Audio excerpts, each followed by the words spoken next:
Hi everybody. My name is Leo. I'm uh, going to be hosting the trainee rounds today for the T-CAIREM summer research program. So thank you so much for joining us today. And again, I apologize for the technical difficulties there, but we're very excited for today.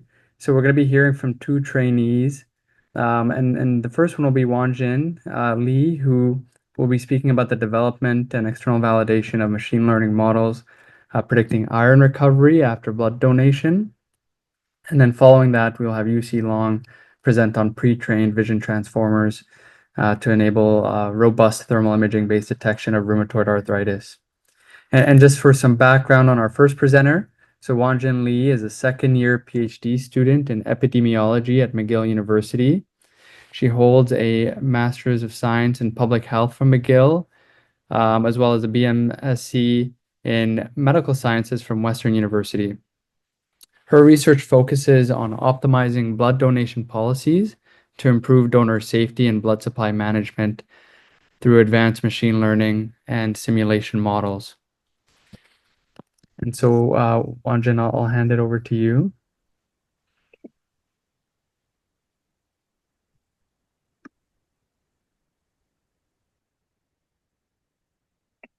Could everyone see my screen? Yeah, that looks great. Okay. Great. Hi, everyone. Thank you for being here. My name is Wanjin, and I'm a PhD student in epidemiology at McGill. Today, I'll be presenting my study titled Machine Learning Models Predict Iron Recovery After Blood Donation, a Model Development and External Validation Study.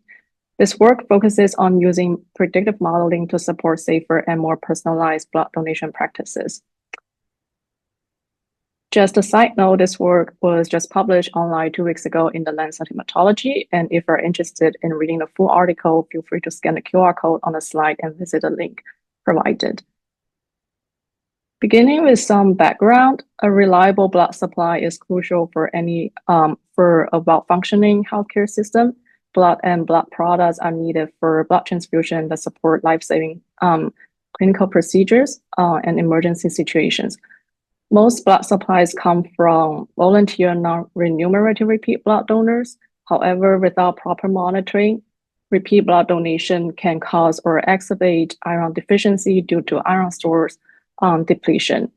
And to protect donors, blood collectors have performed testing on donors' iron biomarkers, such as fingerstick hemoglobin test prior to donation and post-donation ferritin test. Pre-donation fingerstick hemoglobin test is the current standard practice to screen donors to determine their eligibility to donate, while post-donation ferritin testing is selectively performed.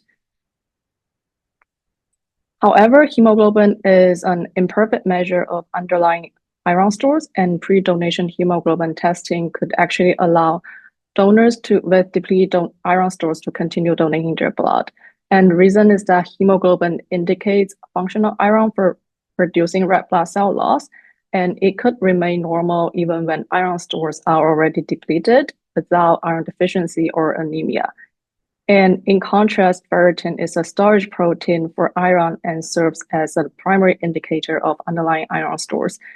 And while some blood collectors have begun selective ferritin testing post-donation to advise donors of their iron status, and deferral timing, lack of point-of-care test limits its widespread use for donor management. So this leads to the long-standing challenge that blood collectors have struggled for decades, prevent development or exacerbation of iron deficiency in repeat blood donors while maintaining a sustainable supply of blood to meet patients' need in clinical settings. And balancing these two goals is not easy and usually involves a trade-off that improving one can come at the expense of the other. In previous work, supervised machine learning models had estimated donors' risk for low hemodiferral or lower absent iron stores to inform blood donor management policies, and show the risk of iron recovery varies a lot between individuals. However, these models predicted donors' risk for low hemoglobin deferral or lower absent iron stores based on pre-specified hemoglobin thresholds that often differ by sex across countries. making external validation and application of such models in settings using different hemoglobin thresholds difficult. In contrast, models directly predicting return iron biomarkers offer a potential solution to the challenge of balancing donor safety and blood supply. And directly predicting donors' actual hemoglobin and ferritin levels allow models to be flexibly adapted to diverse settings with differing hemoglobin deferral thresholds and tailored donor management to individual risk. However, no study had predicted donors' hemoglobin and ferritin directly and validated the generalizability of such iron biomarker-related models across different countries.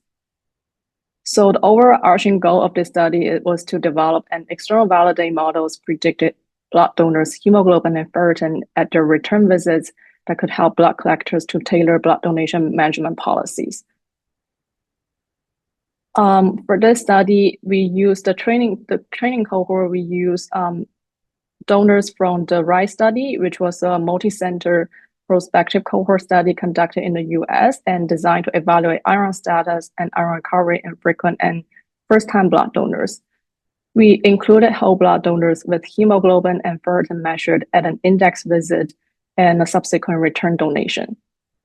For our external validation cohort, we use blood donation operational data from Vitalant, which is the second largest blood collector in the United States, South Africa National Blood Services, and Sanquin, which is the only non-for-profit organization that provides the blood supply in the Netherlands.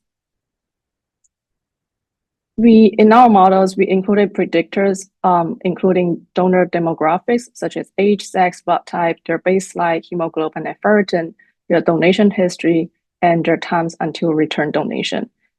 For the models, the outcomes of the model, we predicted return ferritin and return hemoglobin. To develop the model, we define 4 contexts by the 2 predicted outcomes and 2 dataset use. So we used index hemoglobin and index ferritin to predict return hemoglobin and return ferritin separately. And then we use index ferritin, index hemoglobin only to predict return hemoglobin and return ferritin separately. And in each context, we assess 4 machine learning algorithms, including random forest, ElastiNet, XGBoost, and CatBoost for gradient boosting machines. We perform hyperparameter tuning model selection assessment using nested cross-validation, and we assess model performance based on root mean square percentage error. We also assess ensemble models that average the prediction of base models. After we assessed the model, we selected top performing base or ensemble model, and we also quantified the relative contribution of features to predictions using shared values. Once we selected the top performing model, we retrained it on the full training cohort, and then we validated the top model for the 4 contexts in the 3 external cohorts. We then compared the % change in external model performance versus the nested cross-validation performance. To ensure our model robustness, we also perform sensitivity analysis that we perform a regression analysis to examine how model prediction error differed by donor subgroups, such as age, sex, race, ethnicity, and time to return to assess any potential algorithmic biases. So here shows the model performance results from nested cross-validation. In the plot on the left-hand side, the y-axis shows the root mean square percentage error, and lower values means better predictions. On the left set of the bars, we showed the models were trained using both baseline hemoglobin and ferritin, and on the right, model was trained using only baseline hemoglobin. The top row shows the prediction of return hemoglobin, and the bottom row shows the prediction of return ferritin. The height of each bar represents the root mean square error, and the number indicates the exact value for that setting specifically. So from nested cross-validation, first we see that hemoglobin was predicted more accurately than ferritin, with much lower root mean square percentage error across both settings. And second, including baseline ferritin substantially improve return ferritin predictions. But for so the root mean square percentage error dropped from 27 to around 15 once we included baseline ferritin in the model as well. But for hemoglobin prediction, adding baseline ferritin didn't make much difference. We then show the external validation results for the 4 contexts by country. So again, y-axis stay the same, top panel for hemoglobin prediction and bottom for ferritin prediction. The number above each bar for the 3 countries shows the percent change in the external model performance compared to the nested cross-validation performance. So for example, if once we external validate the model in the US cohort for predicting hemoglobin using both hemoglobin and ferritin in the model, the root mean square percentage dropped from 6.7 to around 4.6, decreased by around 32%. And for hemoglobin prediction, errors never increased more than 8% in all external settings. For ferritin, the change was more variable, particularly in the model that including baseline hemoglobin only. But when baseline ferritin was included, external performance became much closer to the nested cross-validation performance. So again, we see that hemoglobin prediction is more robust across all the settings, while ferritin prediction could benefit more from including baseline hemoglobin in the model as a predictor. We also use Shep values to estimate how different features contribute to our model predictions and quantify each feature's marginal, using Shep to quantify each feature's marginal contribution to each individual prediction outcomes. So taking a closer look, the top panel shows the feature contribution for predicting return hemoglobin and with model trains in the 2 contexts. Each row is represents a feature, and the color gradient shows whether the value was high or low, and the feature was arranged in the order of from highest contribution to lowest contribution, and each dot represents an individual prediction, and the axis shows how much the feature pushed the prediction up or down. And when predicting return hemoglobin, we see that the top influential features are baseline hemoglobin, donor's time to return, donor sex, and baseline ferritin if it's included in the model. And to interpret the plot, higher index for baseline hemoglobin, higher baseline hemoglobin values increase the predictive value of return hemoglobin, where lower baseline hemoglobin will lowers the predictive value of return hemoglobin. And the same pattern holds for time to return. And for sex, male increase the predictive value of return hemoglobin, while female push the prediction down.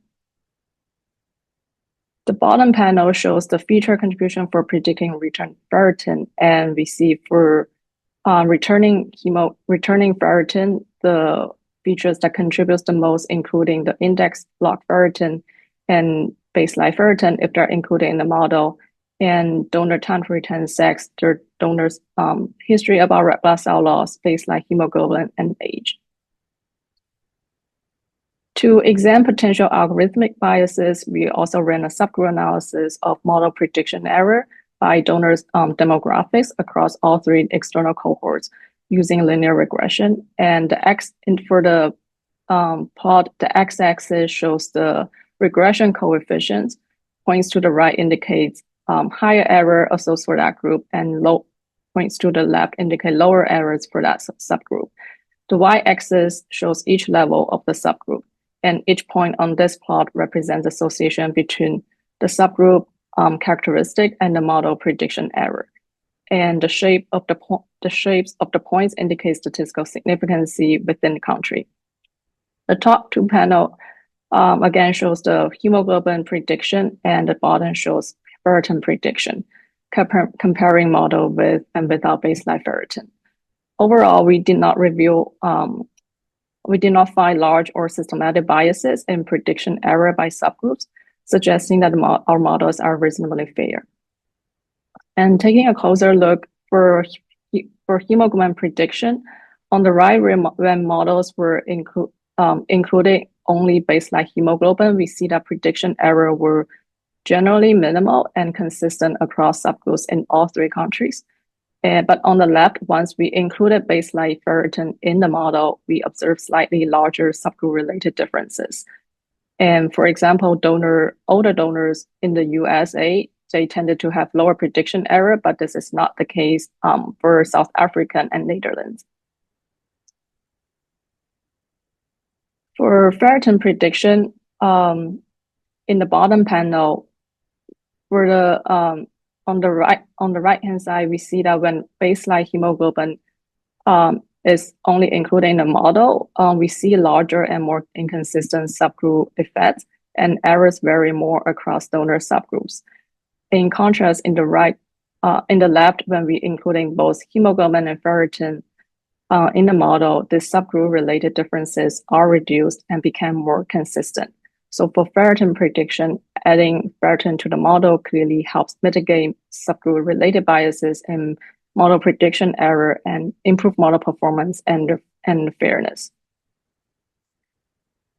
In summary, despite differences in donor demographics, donor management policies, and biomarker assays, strong external validation performance suggests that machine learning models could be used across diverse settings to tailor blood donation management policies, such as interdonation intervals and blood donor imitations, to individualize prediction of iron recovery in diverse settings with minimal local tuning. And such policies could reduce donation-associated iron deficiency and wasteful deferrals without compromising donor retention and blood supply sustainability.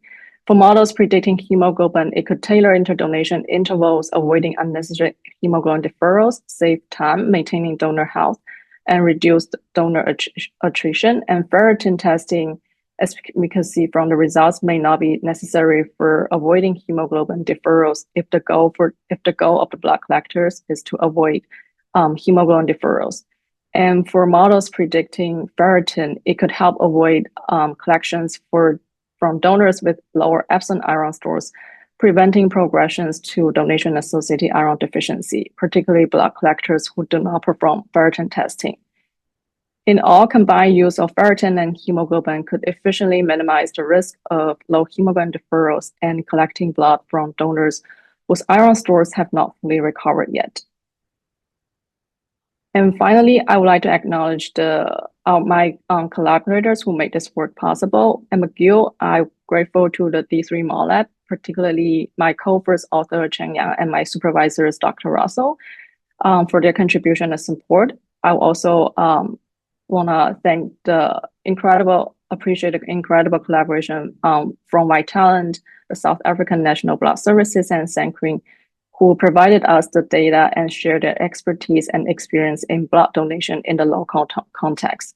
And finally, I would like to thank for the funding support by the Association for the Advancement of Blood and Biotherapies. And thank you. That's the end of my presentation. Thank you so much, Wanjin, for a really great presentation and very meaningful work. Really, really great to see. And maybe I'll just turn it over to our adjudicators to see if anybody has any questions. Sure, I can go first. Hi, I'm Dr. Cam. Very nice to meet you. And excellent presentation. I really enjoy it and be able to use the large language model, be able to further differentiate in terms of all those details. What do you see the future will be? Yeah, so the next step will be use the prediction model to basically personalize the interdonation interval, which is the interval between two successful blood donation to individuals' risk. So for now, for blood donors and for most of the countries, it's the interdonation interval. The blood collectors often use a one-size-fits-all approach. So for regardless of their donors' personal characteristics, most of the time they take sex into consideration, but apparently in the previous work and also subgroup analysis, we see that that's often not enough because the individual risk of donors' hemoglobin recovery or iron recovery varies quite a lot between individuals. And we're trying to use the models to both fully tailor the return interval to individuals' risk or semi-tailored to their risk to come up with like policies that take both personal characteristics into account, but also the policy that's feasible to be implemented in the real world setting. Great. And I saw, Mamata, you had unmuted yourself if you wanted to share your question. Yeah, excellent work, Wanjin. So I'm a transplant hepatologist at Toronto General Hospital, and I'm also partnership and engagement lead at T-CAIREM. I had a few questions around the implementation side of things. Have you connected with Canadian Blood Services and tried to access Canadian data for validation of this work? Because it would be, I'm sure, very well received and impactful from a policy perspective. It would be nice to be able to validate this with Canadian data and be able to, say, provide intervals that are individualized depending on, as you mentioned, the combination of clinical characteristics. So that was one thing. And then, have you planned to develop this into a dashboard that is usable in the real world? And then finally, how about inter-ethnic or inter-country differences? What are your comments around this? Yeah, so for this study, we definitely have been in touch with the blood collector from US, South Africa, and Netherlands. I haven't, for Canadian Blood Services, my supervisor is more of the one that having contact with them to discuss the implementation aspect, and also HEMA Quebec in Quebec. So Yes. that could be, I think HEMA Quebec is more, that is the one that shows more of a greater interest in terms of individualize the return donation interval for blood donors. But that's that for Canadian Blood Service. Yeah, we had collaboration, and that could definitely be the future step to work more and work progress towards the personalized return interval, which is going to be the next project, the future projects that I'll be working on to derive the personalized policy using the machine learning model, and how to design the policy to make it not that personalized, but personalized to a subgroup level that's more likely to be acceptable by the organization. And, I mean, I certainly see your work as having, great impact from a policy perspective. So it would be great to see this kind of translated into practice. And that will require engagement with knowledge translation, like people who are actually,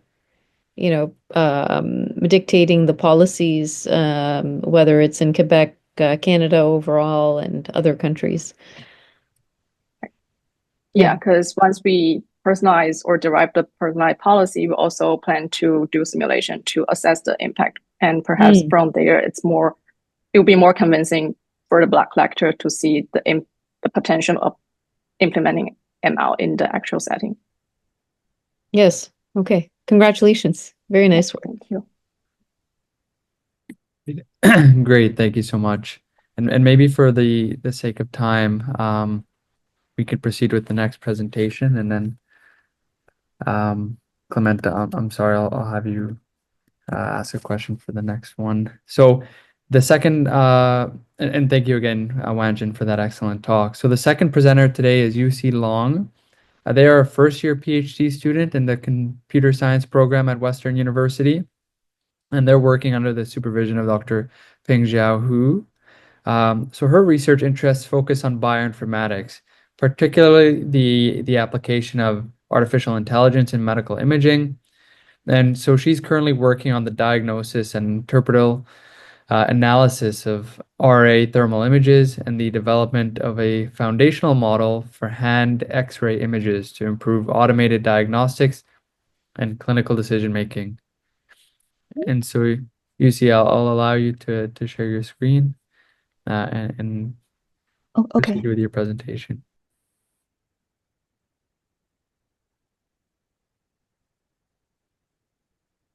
Can you see my screen? Yes, looks great. Okay. Hello, everyone. Today, I'm very glad to share our works, which title is Pre-trained vision transformers enable robust thermal imaging-based detection of rheumatoid arthritis. Here is an overview of our presentation. We will begin with an introduction to RA. Then we will discuss our method, present our results, and wrap up with the project limitations and the future directions. First, let's go through the introduction. Rheumatoid arthritis, or RA, is a long-term autoimmune disease where the body's immune system mistakenly attacks the joints, especially those in hands, wrists, and feet. This causes inflammation, which leads to pain, swelling, stiffness, and in severe cases, joint deformity. Over time, RA can cause progressive damage to bone, leading to disability and significant drop in quality of life. It affects about 1% of the world population and is more common in women. Early diagnosis and treatment are essential to slow disease progression and avoid permanent joint damage. Traditionally, RA is diagnosed using a combination of blood tests and image techniques. Blood tests can detect biomarkers like rheumatoid factor, anti-CPP antibodies, and inflammation markers such as ESR and CRP. Imaging methods like X-ray, ultrasound, and MRI help doctors observe joint damage and inflammation. However, these methods have several limitations. Blood tests can be invasive and not always conclusive. Some patients with RA may test negative for these markers. Imaging, especially MRI, is expensive, time-consuming, and not always available in primary care setting. Additionally, subtle early-stage inflammation might not be visible on standard X-ray. Moreover, interpreting this test often requires experienced specialists, which may delay diagnosis and treatment. This highlights the need for faster, more accessible, and non-invasive diagnostic tools like thermal imaging. So, rheumatoid arthritis is a progressive disease, and early diagnosis is essential to prevent long-term joint damage. Due to the limitation of conventional diagnostic tools mentioned previous, there is a growing need for more accessible and non-invasive alternatives. That's why we use thermal imaging. It's a faster, non-contact, and low cost. It captures surface temperature distribution that may correlate with inflammation in the joints, making it a potential screen tool for RA. So, however, interpreting thermal image is technically challenging. The signals are subtle, and training deep model from scratch is not feasible with a moderate-sized medical dataset. Pre-trained vision transformer give us a way forward. They have been trained on massive image collections and can generalize well to new domain, even thermal imaging. By extracting robust and high-level features, they help us build accurate and interpretable models without the need for large labeled dataset or complex fine-tuning. So the goal of our study is to develop a non-invasive and accurate method for detecting rheumatoid arthritis using thermal imaging. To achieve this, we leverage state-of-the-art pre-trained vision transformer, specifically DNOV2 and SIGLEAP, to extract high-quality features from thermal imaging. We then evaluate different classifiers to determine which performs best in the context. In addition to accuracy, we also focus on interpretability, using PCA to analyze feature patterns, and on robustness by fusing information from multiple anatomical views of each patient.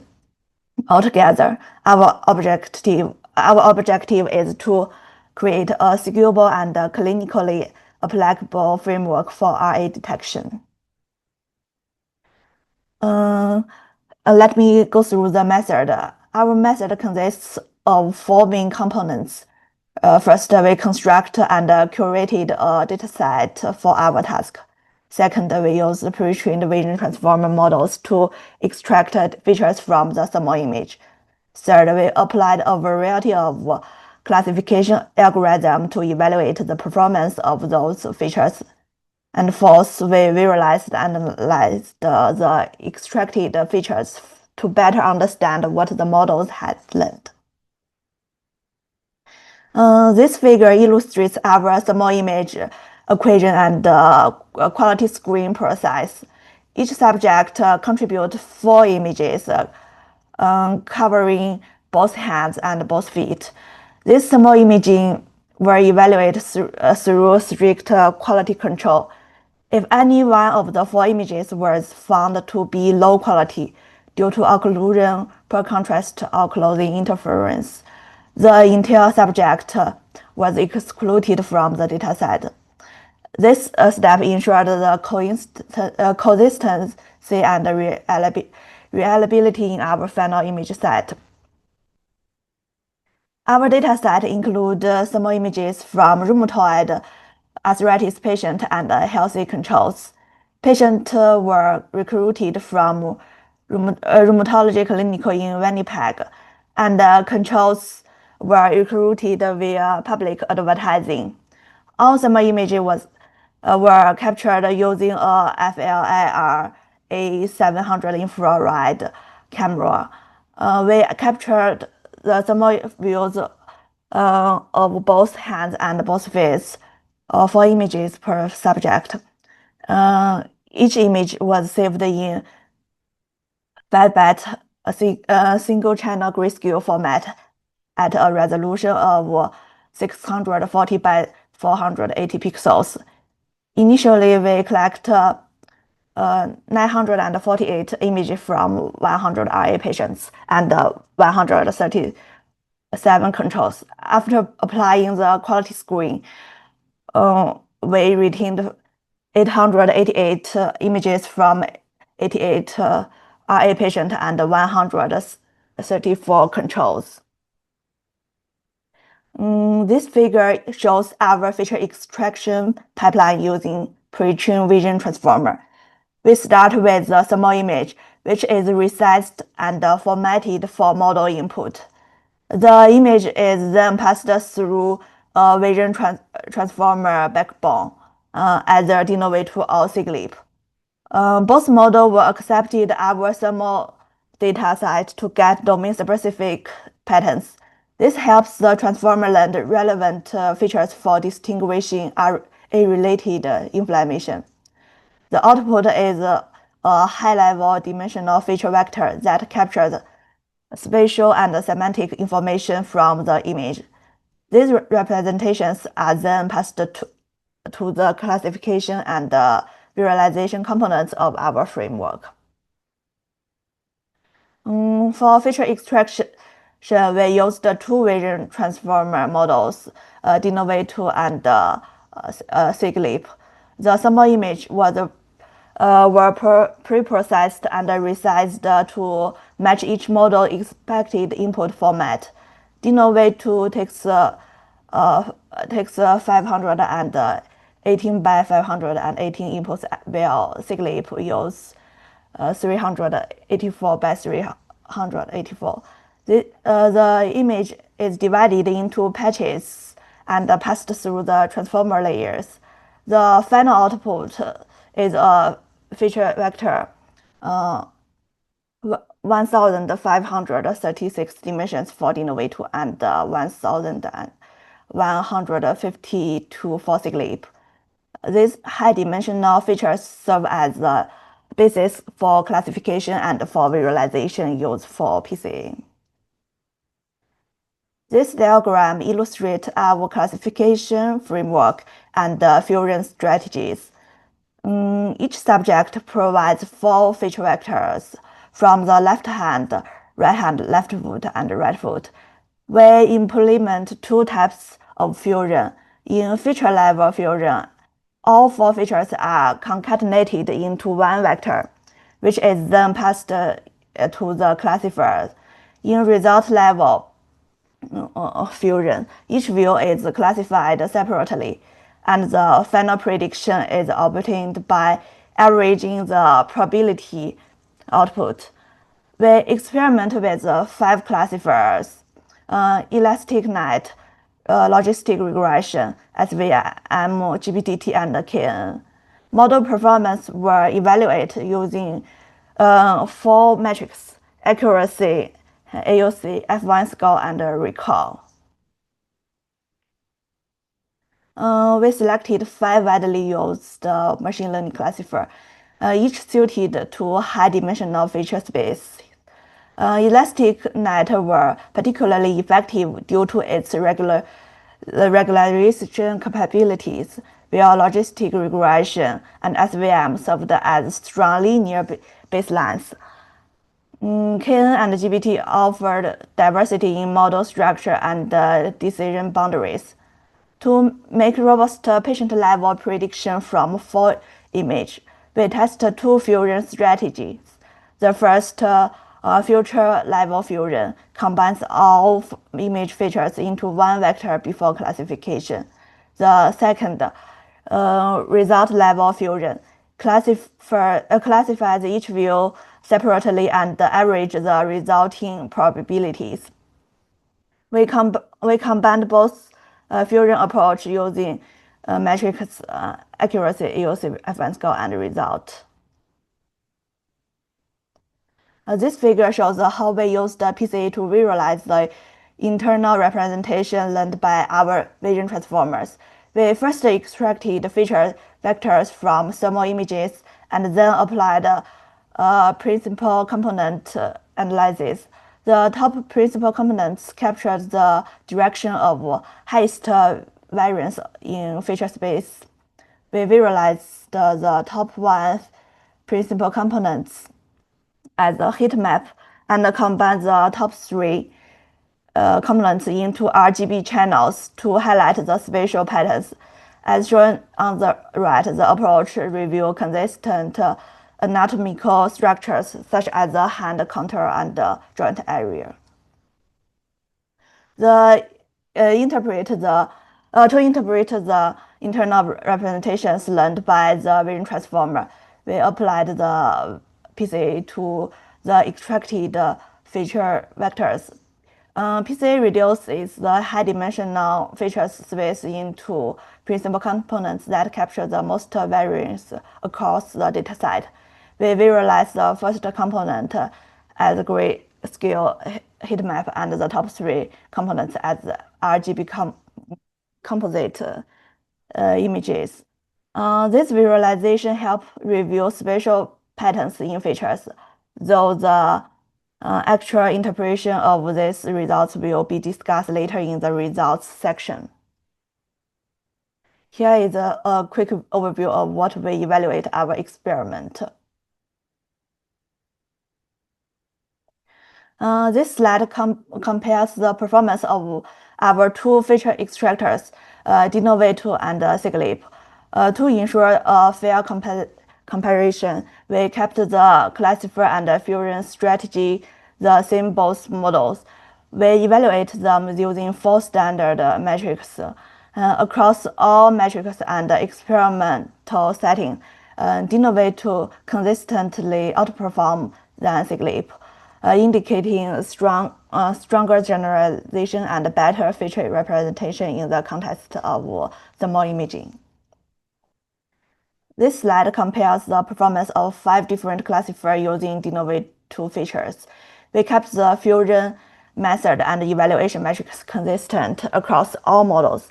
The goal was to identify which classifier best handles the high dimension of feature vectors extracted from thermal image. Among all models tested, Elastic Net delivered the most balanced and robust performance in terms of AOC, F1 score, and recall. Other classifiers like logistic regression and SVM also performed reasonably well, while CAIREM and GBDT showed more variability. This slide compares the 2 fusion strategies used to compare the 4 thermal imaging views for each subject. In feature level fusion, we concatenated the features from all 4 views before classification. In result levels, we run separate predictions for each view and averaged the probability to get the final result. Both approaches were tested using de novo 2 features and Elastic Net as a classifier. Across multiple metrics, the result level fusion strategy produced a more robust and stable performance, particularly in recall and generalization. This figure shows the impact of different anatomical views on classification performance. We test 3 configurations using only hand images, only foot images, and combine both. When using only hand images, the model achieved an AOC of 0.96. With only foot images, performance dropped to 0.88. Combine both hands and feet yield the highest AOC of 0.98. These results suggest that hand thermal patterns are more discriminative, but including both views provide complementary information and improves overall accuracy. This slide shows the variance captured by principal components and how dimensionality reduction affects classification performance. We applied PCA to the feature vectors extracted by de novo 2. As shown in the chart, the first few components capture a large portion of variance, over 78% with just 16 components, and over 97% with 128. We then evaluated classifier performance using these reduced representations, where performance generally improved with more components. The best balance of accuracy and compactness was achieved at 128 dimensions. This is a visualization of our project. In panel A, we selected hand-feet images from one subject. In the visualization of first PC, it is evident that the feature successfully distinguish between the foreground and the background region. In the panel B, to enhance the visualization, the background was first filtered using the top 1 PC and took top 3 pieces and normalizing them. These values are then used as the RGB channels intensity for the image. These results in image view region with similar semantic information and represented by same colors. In panel C and panel D is the heat map visualization from RA patient and healthy control. PC analyze revealed the most feature variance was located in the key anatomical regions. Let's go through the conclusion. To conclude, our study shows the pre-trained vision transformer, particularly de novo, are effective for RA detection using thermal imaging. PCA visualization helped us to understand how these models represent anatomical structure. We found that features from hand images were more informative than those from feet, and the elastic net classifiers handled the high-dimensional outputs particularly well. One limitation is that our visualization don't rely on anatomical ground truth, which makes interpretability direct. Another is that we haven't yet validated the model on external dataset, which limits our ability to assess how well it generalizes to other clinical settings. In future work, we plan to predict inflammation levels directly from images, combine thermal data with other modalities such as X-ray, and explore attention-based visualization techniques to better understand the model focus. Finally, I would like to thank my supervisor, Dr. Pinzhao, and Dr. Liang, and all participants involved in this study. This work was supported by the Canada Research Chair Program and the Winnipeg Foundation Innovation Fund. Thank you for your listening. Thanks so much, Yuxi. Really, really great presentation with a ton of clinical utility. So very, very exciting. Maybe we can start with one of our adjudicators, Clement, if you don't mind asking a question. Hi, Yuxi. Thank you for the excellent talk. That's a lot of information to digest. But have you tried using like a combination of the machine learning models in this study? For this study, I used some basic machine learning models for the classifier, such as elastic neck, GBGT, KNN, LR, and SVM. But for the feature extraction, we only use the deep learning models to extract the image features because it's more direct to capture the 2D information from images. But for the traditional machine learning algorithm, they always can extract the linear information. Okay. Okay. Great. And Thanks. thank you so much. Alice, do you have any questions for Yuxi? Yeah, no, thank you so much. You see, this is excellent, and I think you're making a really great progress, in terms of the data analysis and the result that you're finding. You will have a great use for the future. Just want to know, like, in terms of for you, from learning from this research project, what did you learn?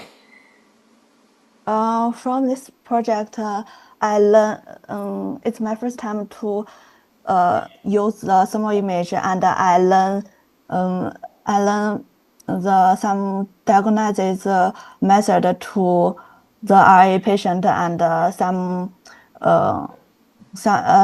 special biomarkers or metrics such as the inflammation or the damage score in terms of rheumatoid arthritis diagnosis progress. And besides, I also learned some advanced models to do this project.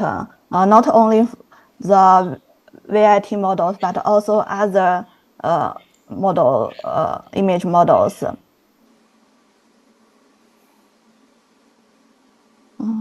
Okay, perfect. Sounds like you learned a lot, which is fantastic. And then Mamitha, did you have any questions? Yeah, sure. That was an excellent talk, Yuxi. I appreciate the fusion as well of, say, the features that you extracted using Vision Transformer and then integrated with, say, clinical features. Can you talk a bit about consideration of immunosuppression, like the use of medications to treat the rheumatoid arthritis and the impact that would have had on thermal signals? Okay, in the future, because current our study can only diagnose the healthy control and the patient, but in the future, we want to predict the inflammation level from the image, small image to help doctor to diagnose. And besides small image, we also want to add other modalities such as X-ray image to help diagnose.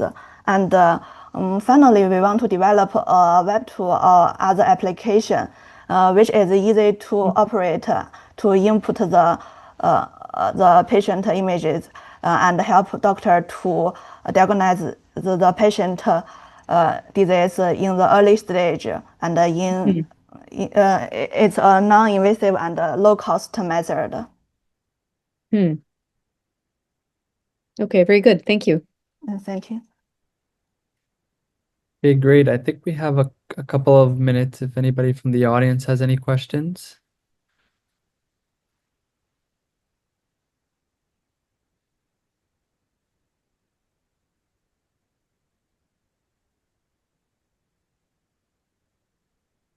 Mohammed? Yeah, so thank you so much, Yuxi, for presenting this. Like, I'm just wondering, like, because you are doing the light fusion, what are you thinking about, like, for example, like early fusion? What if you average the features from the images? Have you tried about like the early fusion?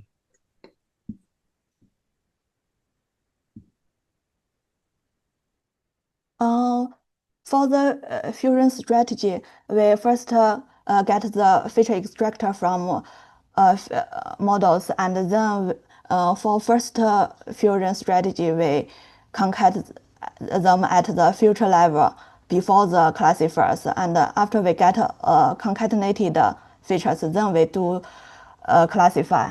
And for the second fusion strategy, we get the separate feature extractor and predict each feature extractor possibility. And after prediction, we average the four predicts to get the final result. So, so for the concatenate operation, it in the middle stage, and the average operation at the final stage. Okay, I understand. Thank you. Thank you. Okay, great. And perhaps for our last question, Chong. Hi, Yuxi. Thanks Hi. very much for the presentation. I'm just a bit more curious about how you were using the transformers to extract the features. Did you like, because you took the pre-trained models, but did you give them like some instructions, or because I don't see you using a decoder here, so I was just wondering how you were able to make the like pre-trained model to get those features. Okay. For the two VIT models I used here, first I input the whole image into the models, and the models will split them as image patches, and they use the transformer encoder to encode each patches. Then we after the encoder, we can get the patches level feature map. It is 2D feature vectors. So for our visualization, we will apply PCA to these 2D spatial feature maps.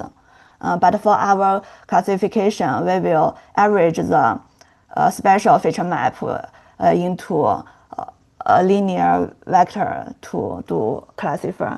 So for the pre-trained vectors, we except the image, we have no other instructions. So sorry for a follow-up. Did you like fine-tune the model after getting it, or was this like already in the past? For the pre-trained models here, we didn't fine-tune, but we only tune the classifiers. We didn't tune the feature extractors. Oh, I see. Okay, thank you. Yeah. Thank you. Okay, that takes us to the end of the hour. Thank you so much to our presenters, Wanjin and Yuxi, for your excellent talks, as well as to our adjudicators, Mamata, Clement, and Alice, for the thoughtful questions, and the audience for being here, as well as Marianne for making all of this happen. So I hope everyone enjoys the rest of your day.